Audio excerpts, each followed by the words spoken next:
Para sa aking unang recipe ng aming red beans, ginawa ko siyang glutinous rice, creamy glutinous rice with roasted red beans in cocoa milk. Yan. Yan ang lapat, diba? Yan.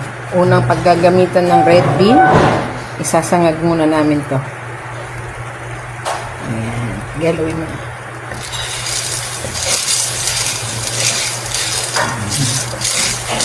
Sangag lang yun. Ayan, tingnan nyo. O, diba parang ano siya. Gumagalaw-galaw dyan, ha. Kumintag lalo, eh. Ganyan lang pala. Sige, matututo ako nito. Marami tayong magagawa dyan sa red bean na yan. Red beans. Ayan, nag-iba na yung kulay niya. Nagkukulay itim na siya. Ayan. Nangangamoy na rin na tosta. Oo. Ayan. Tusok na talaga. Tostado talaga dapat. Ayan. Tutok na natin. Para ilabas na.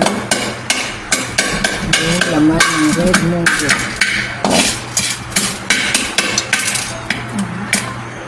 Dapat sasilapin sa ito, 3 cups na malagkit. Tapos ayan, dinudurog pa natin ng gusto yan. Kasi yan, at malagkit, tapos gata, ang gagamitin natin. Ito na yan. Gumamit ako dito ng 4 na gata. Tapos yung asukal, katamtaman lang. May konting asin din pala ako nalagay para mabal, yung hindi nakakaumay yung tamis. Yan ang amoy ano din siya eh. Amoy din siya ng tableya. Ng tsokolating tableya. Dahil nga gawa ng roasted red beans. Yan. Tama lang yung creaminess and sweetness.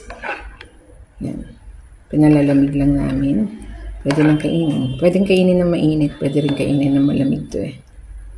Yan lang.